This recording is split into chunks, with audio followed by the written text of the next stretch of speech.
Hey, David Figler here, longtime supporter of the Black Mountain Institute at UNLV. They provide free literary programming for everyone in Las Vegas, and they've announced their full lineup of fall events.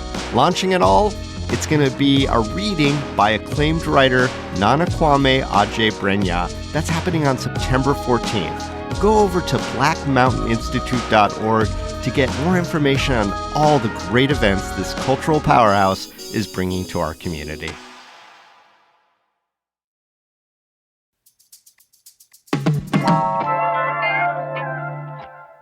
When's the last time you saw a celebrity off the Vegas Strip? And who was it? Was it Flavor Flav, Mike Tyson, or maybe it was someone even more interesting? Our guest today on CityCast Las Vegas is no stranger to celebrity sightings. In fact, Erik Kabik is a celebrity photographer.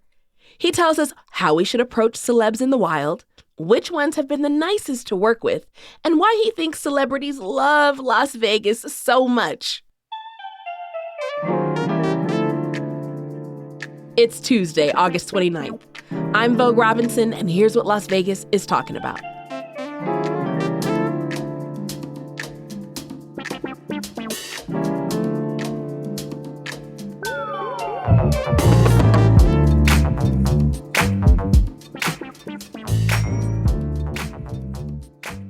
Erik Kabik, welcome to CityCast Las Vegas. How are you?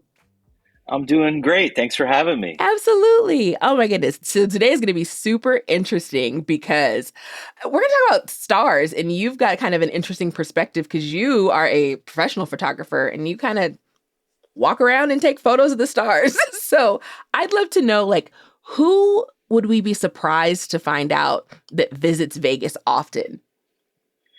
That visits Vegas often. Mm-hmm. I mean, it used to be, a lot of the reality TV stars that you would see all the time, wandering around the Strip hosting parties and things like that. And nowadays it's more of sports figures and athletes. But, it was, at the height of the Kardashians' fame. Yeah. It was like every single weekend there was a red carpet with the Kardashian family, or Paris Hilton and casts of all the reality TV shows. Right.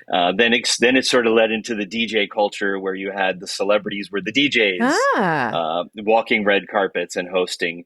A lot of A-list movie stars, come to Vegas to hang out, but they usually are doing it in very secluded areas and keeping their presence a little more private, because they're not hosting all these events and parties, sort of. Where do they go for like these private events? Well, a lot of times they will have private dining rooms in restaurants. Okay. Many of the high-end restaurants have a PDR, private dining room area, or there are exclusive areas in the nightclubs in the background where the celebrities are able to go and not be seen or photographed, so they can have their own private space. And at times over the years, I might get hired to come in to still do a celebrity sighting photo of them, just, to show that they were there afterwards. Right. PR celebrity sighting. Exactly. Scheduled. I know. I noticed you're not naming specifics. I was like, oh, Erik has a relationship. You're not giving up the goods. Respect. So, I mean, like, what do you think is the celebrity appeal to visiting Vegas? It's the entertainment capital of the world. So it's this incredible playground for someone who wants to be able to have access to the best entertainment and the best food and live music, So, and I think that's an appeal, especially to a lot of people in LA. If they're in LA, for example, it's an easy getaway for them to come to and be entertained and have a good time. And the amenities there, are sort of a next level for these high-end, celebrities who come. So I think that's appealing too. Yeah. But Erik, in my head, I think, okay, well, if you have money, you can get whatever you want wherever you're at. So, like, what is like the Vegas secret sauce for them? I think it's that Vegas goes that extra step to make everything extra. Like at the Palms, they had that basketball suite, which had like a full basketball court in a suite. Yes.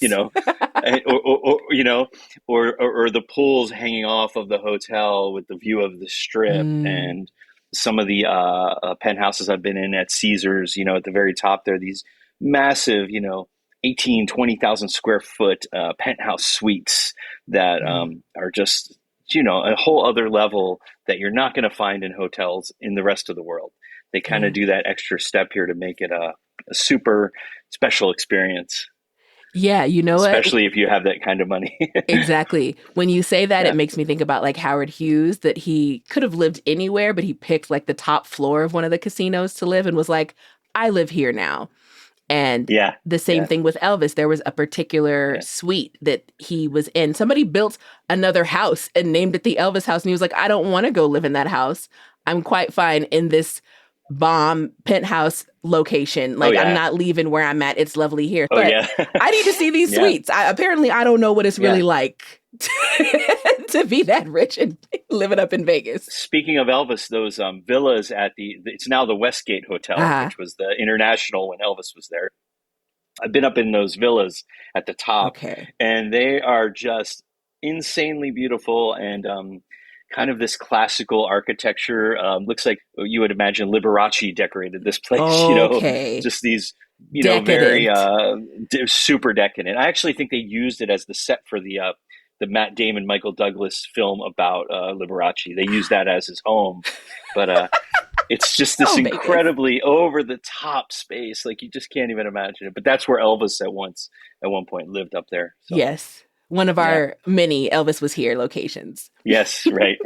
So I'm curious, like, okay, you've seen or been around or photographed many a celebrity. Who was like the rudest? The rudest. I decided that I'm not going to name like people who are rude. I just feel like it doesn't help anybody, but I can tell you that I was threatened a couple of times, but really it's few and far between. I mean, it happened so few times that I remember exactly who the person was, because most people were incredibly kind to me and are incredibly kind to me. But I had experience with a celebrity who I was paid to photograph. I like to always say, I'm paid to photograph them. They know I'm there. I'm not a paparazzi. But they just decided to be difficult and were a little threatening. But when you say threatened, what do you mean? Like, I was hired to photograph a particular celebrity at a nightclub, and I was photographing her across the room to give her space, like not to be in her face, because I could see she didn't really want that. But she was being paid to be photographed at the event. And at one point, I just saw her husband walking towards my camera as I'm looking through my lens, and he's getting closer and closer. Oh my God. Basically says, I'm going to break your neck if you don't stop taking pictures. And he like pushed my camera aside. Oh, we're threatening the neck and hitting the equipment? Yes. You can't do both? I know. So I got that moment where I was like, I could escalate this or I can deal with it. And at that night, Paris Hilton happened to be sitting next to her at a booth, and she saw this happen. And she came over and said to me, you know what? You can shoot us, get all the photos you want. We're cool. This will help you with your job, because my job is to get photos of these people in the event. You get in trouble. I'm sure you get a shot list. It's like, get photos of this person, this person, this person. You got exactly. Yeah, there's a process. So, well, look at Paris Hilton to the rescue. Yeah, Paris, I know, right? Like, she was always incredibly pleasant and friendly. Maybe that's a surprise to some people too. Some of the celebrities who were so outgoing and cool about it, or she understands how the machine works, and she's thinking, well, this guy's getting me press. This is good. Let's do this. If you've ever had a crappy photo of you taken, then you're nice to the person with the nice camera. You're like, yes, right. Yeah.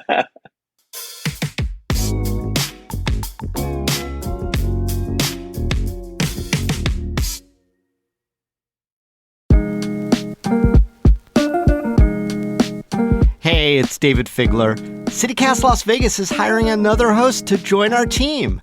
As a host, you'll help inspire our local listeners' passion for Las Vegas. You'll join our show's mission to help our neighbors better understand what matters locally and why. The host we're looking for may have a journalism background, or they may be a comedian, a musician, writer, educator, entrepreneur. Whatever they've been up to, this person needs to be a gifted speaker with strong feelings about the city, love, frustration, and definitely curiosity. More info on our website, That's citycast.fm/jobs. citycast.fm/jobs.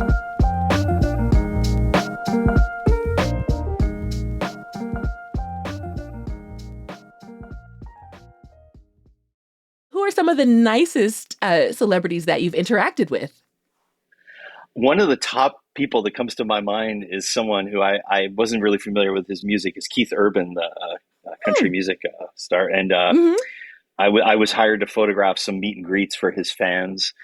And I'll just never forget how I was waiting alone in a room with him, and he just was chatting and wanting to talk and asked me to take a picture with him, and just couldn't have just been more down to earth and friendly about the whole experience. Another person who I worked with who might be a surprise to some people based on his persona is Floyd Mayweather, the greatest, boxer of all time. I worked with him quite a bit back during his rise to fame and glory. Yeah. And just was always so pleasant and great to be around. And I think a lot of times certain celebrities have a persona of maybe being difficult or causing scenes, but when you're close to them, if they kind of trust you and know you, they treat you pretty well.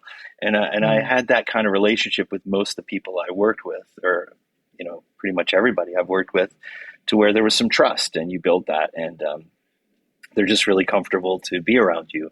That relationship you were talking about, that personal relationship, like there's a stylist and he was saying he had a personal relationship with the star, but that person's relationship with the staff was very different. And so like sometimes the star themselves, the celebrity, is like a cool person, but they have the circle around them of people that their job is to protect them and be more harsh and more intense. Yeah, that I'm familiar with. I've experienced that up close, to where I get along well with the star themselves, the personality, but they've hired a lot of, I call them no people, like layers of no people. Yes, no people. I want that. Yeah. And it's like they're just saying no to everything you possibly could ask to keep you away from them. Mm-hmm. But you know that they wanted you to be there and that they want you to do your job, but they're trying. So you really have to learn to navigate that to get things done sometimes. Worked with a particular Tiesto, a famous DJ who's still performing in the Las Vegas Strip. We had a really nice relationship, but he changed management a few times. And I remember it just got more and more difficult for me to get things done because the no people got broader and broader. So eventually I lost touch with him. And that's just another example of that. Things like that happen. So how'd you get into photographing celebrities? I was originally a rock and roll photographer. I was a concert photographer. Okay. And one of my earliest places I photographed was at the Joint, at the original, the Hard Rock Hotel, which is now the Virgin. Mm-hmm. So I was photographing a lot of bands there and at MGM, and shooting for local magazines, publications, What's On magazine, City Life, the Weekly. And as I was doing that, I was just meeting people putting on events at the hotels. And they started hiring me to come into the nightclubs to shoot the celebrities who were hanging out. And that then led me into red carpets, and Vegas became this epicenter of award shows. All these award shows started coming to town. The Billboard Awards Music Awards, BTS, and just there's so many now. And that just opened up this whole other world to celebrity photography. And then I found myself being called to LA to do the Oscar Vanity Fair party and the Emmy Awards, and started doing stuff out of town as well. Mm-hmm. Okay, so basically, like, people found out you were that guy. Somebody saw an excellent photo and like, who the heck took that? And then boom. Yeah. Photo agency. I heard, though, that you go all the way back, not just the Hard Rock being a special place for like your start, but that you used to be a busboy too. Yeah. So when I first came to Vegas, I was on the opening staff of the Hard Rock Hotel as a busboy in Mr. Lucky's. And that was my first job in Vegas while I was trying to find a photography job. I was finishing up my degree long distance, which I obtained in Oregon. So I was going back and forth to Oregon to school, working in Vegas, bussing tables. And I remember I'm going to shoot in that place. I'm going to shoot in the Joint. Mm-hmm. Meanwhile, I was there picking up the trash behind the bar and, mm-hmm. Dumping ice. And by the next year, I had got a gig at What's On magazine, which was a local magazine they put in Mm-hmm. all the hotel rooms. And I started shooting for them, so then I could get credentials to go in and shoot the concerts. And that was a big step. So yeah, but being the busboy in the Hard Rock was a pretty cool experience. Wow. Yeah. Yeah. Erik, you're like Yeah. Vegas OG. Like that is like the OG Vegas story of like starting at that level, having Yeah. the big dream, and then working your way into it, but really word of mouth. That's dope. Yeah. So when I think about stars, I also always think like lifestyles of the rich and famous, but also like Oh, approaching yeah. animals in the wild. Like, look, there's Kirsten Dunst in the wild. So in my head, Yeah. for you, I want from you, like, what are your tips for approaching celebrities in the wild? I don't typically, when I'm not working, for example, I don't approach celebrities in the Don't do wild. it. Exactly. I mean, my first tip is don't do it. They just want to get on with their day. But it's like anybody in the world. If you're sitting in a restaurant, you look across at a table, and somebody smiles back at you, and you make eye contact with that person, whether they're a celebrity or not. You might you might nod your head and be like, "Hey, how's your day?" You know, you might have a casual conversation. If it feels like that with a celebrity, I think that's a good approach. Just like treat them like a normal person. I think they want that. And that's always the best approach. And then just be conscious of their space. And I know a lot of celebrities have said people walk up and just touch them or put their arms around them to take selfies, No. which is a big no. You don't just walk up and invade people's personal space. But for some reason with celebrities, a lot of people feel like that's acceptable because they feel like they know them, right? Because they watch them so much. Yeah. And you mentioned something earlier. You said lifestyles of the rich and famous. And, Yes. you know, Robin Leach was a real fixture in Las Vegas for so many years. Rest in peace.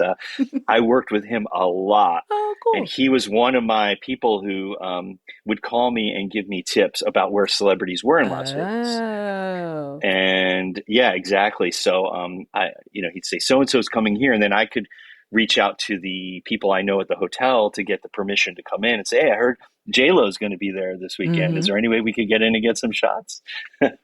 Okay, so this is giving me Peter Parker vibes. Where you're like the photographer. You post up at a location like, oh, I got pictures of Spider-Man. Don't worry about how I got him. Yeah. That was a real important aspect for me, was that there was always permission. I would never point my camera and photograph anybody who wasn't aware I was doing it, number one. And I certainly always wanted to make it flattering. I'm not looking to there is another segment of photographers out there who are seeking bad photos to make people look lesser than, because those are valuable to tabloids.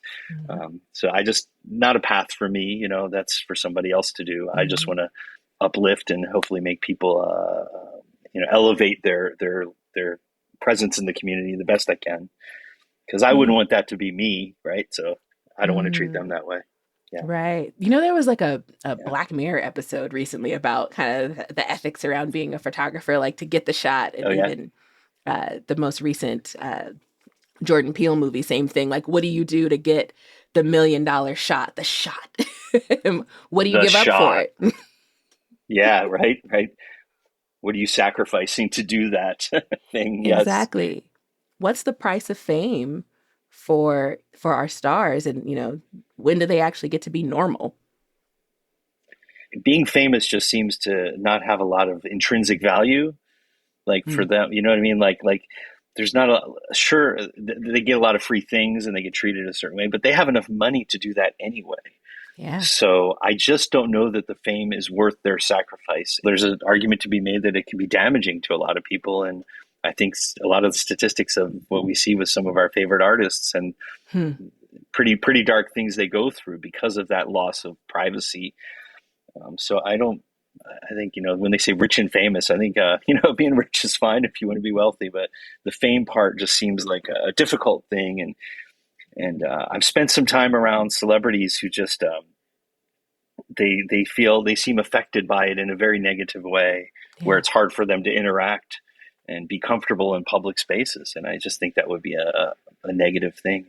But somebody who's an inspirational celebrity or figure, who's inspiring people to make change and do good in their communities, I can see how that might be a little bit different. Yeah. and somebody who wasn't choosing to do that. They weren't going out there and setting out to be seen. They were just an artist creating something. And usually artists are really sensitive, introverted people to begin with. So, Yeah. So, okay, folks, I guess we can't approach our stars in the wild unless you make eye contact and you get a smile. Then you could say a nice thing and wave from afar. Yes, another way to approach stars in the wild, and it's not really the wild, is go to the red carpet award shows. They used to do the Billboard Awards or ACM Awards when they're in Vegas. They have areas for people to come down to get autographs, and the celebrities walk over to them and take pictures, and they're signing autographs. So that's when they're there to be seen, and they're ready to interact with you, and they're comfortable with it. But if you just see them walking through the mall, just let them walk through the mall. Let them have their. You know who I met? I met Matthew Gray Gubler at downtown on Main Street, and he was in a car with his mom, and I looked at him 6 times, and even his mom smiled at me, and I was like, oh my gosh, am I going to approach this man? I don't know. It was super freaked out, and I didn't want to be out of the way, so I walked up really slowly, and I was like, hi, I really appreciate your work. I love you. And he was great. so nice, and he gave me free stickers and talked to me about his book. And we just need to get him on the show. But he was so nice to me, and then walked past me and my spouse 3 more times and kept being like, hey, Vogue, all right, take care. Is your food good? That place is delicious. And I was so surprised because I really just didn't want to bother him. But I'm glad I very slowly approached, and that he was really kind. Yeah, the slow approach, it paid off for you. That's good. Yeah. Right on. Well, Erik, thanks so much for being on CityCast Las Vegas today, and I look forward to seeing some more of your shots. Thank you so much. Nice to chat with you. Thanks for having me.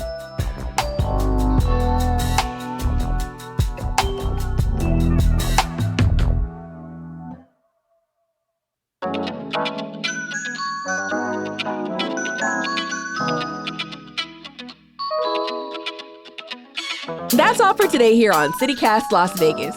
If you enjoyed the show, you can help us grow by sharing this episode with a friend. Sharing is caring. We'll be back tomorrow morning with more news from around the city. Take care.